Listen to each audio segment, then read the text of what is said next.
let's give one or two more practical tips, and then we'll talk a little bit more about properly qualifying buyers. Okay? I know you're a big believer, as am I, and you've really showed me some wonderful techniques on some of the things we should be doing to prepare the seller for the listing appointment. I don't think a lot of agents really prepare the sellers for the listing appointment. They just go out, they maybe bring the CMA, they don't have scripts, they just kind of talk with the seller and that kind of thing. And one of the things that all of our clients do is have a well-prepared and then well-delivered pre-listing packet. Why is that so important? Well, this goes back to some of the things we've talked about before, John, which is the way to educate and bring a lot of information to a potential seller. It's critically important today because people want information. They want to know, number one, are you competent to be able to get the job done? You know, what kind of, who else have you done this for? So a pre-listing packet, which is a very simple tool for most realtors to create, yet many don't do it, to be able to deliver that in a dynamic fashion quickly. So if I speak to you this morning at 8 or 9 in the morning, by 2 or 3 that afternoon, you have something in your hands that you can physically touch, physically feel, and see. Even if we're not meeting till Thursday at 3, it just shows a higher level of professionalism. Of course, we have samples that we get. Oh, we do, and we have samples, and absolutely, but it's a higher level of professionalism that the realtor is displaying to the client.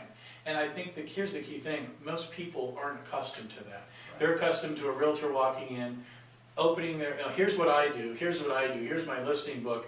Instead of educating the client up front about the process they're going to go through, the value, having that third-party validity, that credibility from testimonials, and then really the realtor going in at the end and really using in their listing presentation just the numbers. John, based on what I shared with you, the other day in that pre-listing packet as you read through it, are there any questions? No, great.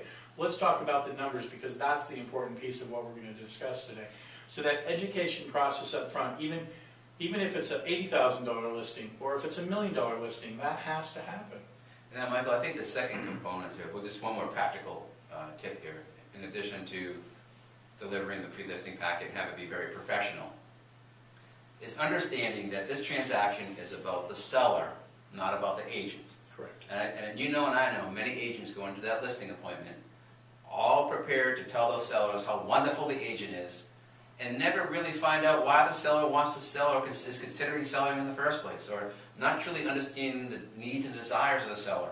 The thing that we find the most often when we interview sellers, we interview people that are in the marketplace about why they're working with a realtor or not, or an agent or not, and what bothers them and what they like. One of the things that bothers them the most, time and time again, is they feel that the transaction or the sale of their home is more about the agent than it is about them.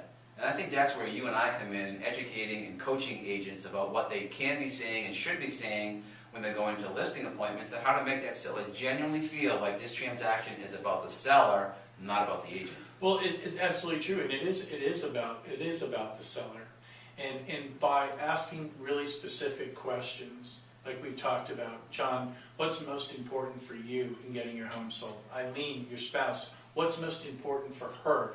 Because you might have a certain set of things that are important to you, but if we're not addressing both parties, if there are two parties involved, we're missing an opportunity.